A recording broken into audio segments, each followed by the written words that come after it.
Здравейте, правя това видео връзка с вчерашното изказване на депутатка от Възраждане, от Добрич, която обвини Ивелин Михайлов, че е взимал пари.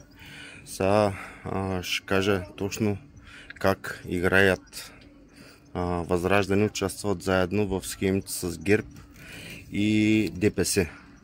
Този сигнал в Албена ние получихме от граждани април месец. Началото наш човек, който участваме в дружение, отиде на място и освен снимки направи едно видео, което Константина използва и е звъннала към РИОСВ да подаде сигнал.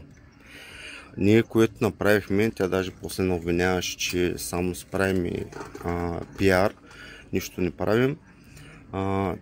Това, което е подала към РИОСВ, е казала: здравейте, има една тръба, от която изтича вода. Ето ви телефона на момчил Радичков, без да му звъни и да го пита какво точно има и какво става, и не обвинява, че не действаме. А не, това, което направихме, е да използваме снимките и да подадем писмен сигнал, за да имаме съответно и входящ номер, с което да можем да констатираме съответните, да проследим нещата. Какво се случва след това? На следващия ден още не звънят на Константина, а звънят на момчил Радичков. С него бяхме в Аврен. Там искаха да отсекат цяла гора, за да сложат ветрогенератори. Там се хванахме. Константина не знам къде беше, но от Аврен отивахме до Албена. И какво се оказа? Вечерта са затворили тръбата, те си имат там един фланец, с който си го отвъртат и завъртат когато искат. РИОСВ каза: ето, аварията е оправена, няма никакви проблеми. Константина благодари много на РИОСВ и проблема е приключен за Възраждане. А съответно протокола, това беше написано, че няма открити нарушения. Питай ги, ако след седмица тази тръба отново е открита, какво се случи. Казаха ми: ще подадете сигнал, ще дойдем на място, пак ще констатираме. И това беше. Протокола съм го снимал, имам го, защото ние бяхме в съвместна проверка с РИОСВ на място. Нямаше никакви нарушения, всичко беше наред, доволни абсолютно всички. Какво се случва след 3 седмици? Отивам да проверим тръбата. Тръбата е отворена. Този път решавам да остана там и да чакам РИОСВ. Но тогава сигнал не подадах само към РИОСВ. Звъннах и на Басейнова дирекция, звъннах и на Министерството на околната среда и водите. На 3 институции и ги чакахме. Дойдоха чак на обяд на следващия ден. Не дойдоха да залусят тръбата. И какво се оказа? Кмета на Балчик, защото ще извършват ремонтни дейности, решава без разрешителни да се отвори пак тръбата, всичко да извира, да отива в река Батова и резерват, който е там. Батова, резерват Балтата. И какво се случва при съвместната проверка, защото дойдоха от РИОСВ, дойдоха от Басейнова дирекция.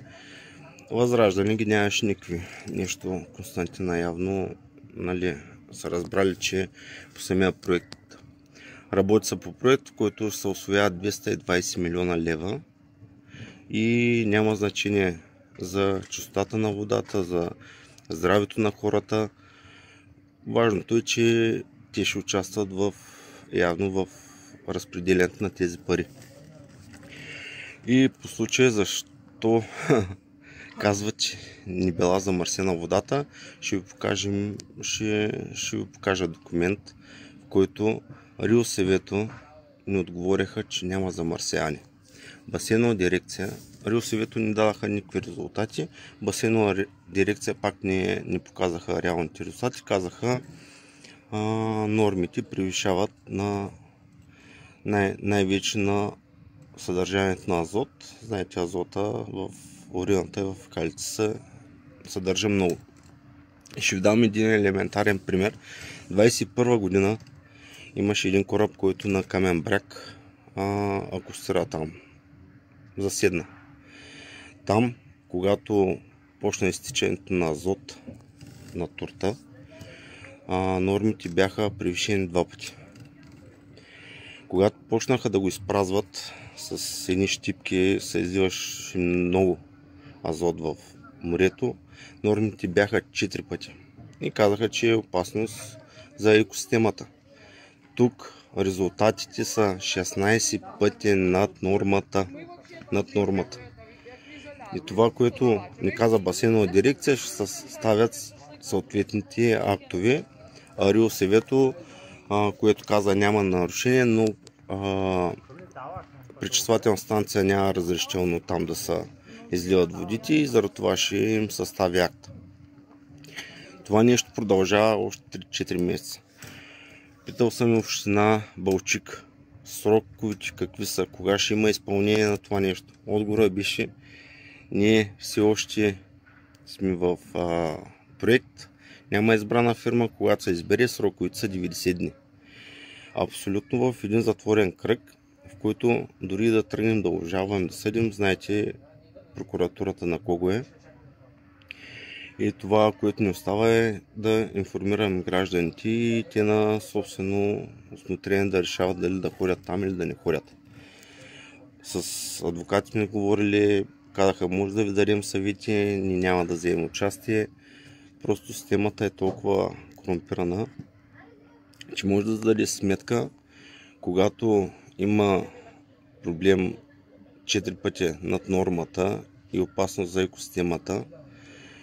Казват, има проблем 21 година, тук са 16 пъти превишаване на нормата и няма проблем. Това нещо не е проблем.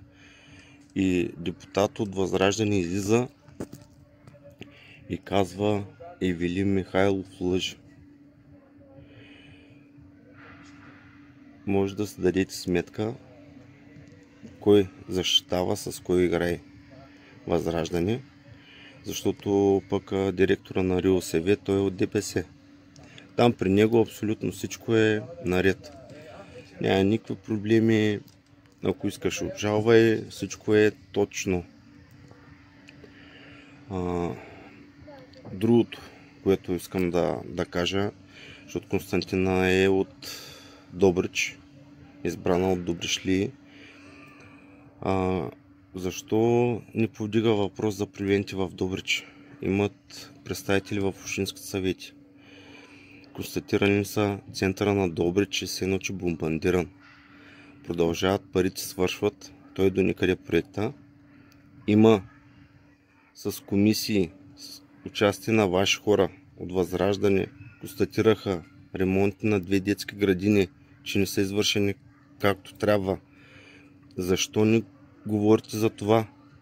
Защо не говорите за реалните проблеми? Старческия дом в Добрич.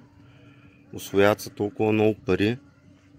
Един друг дерибей взима по 60 000 лева на месец наем. Старите хора да са настанени без да те да са преместени. Взима на месец от общината.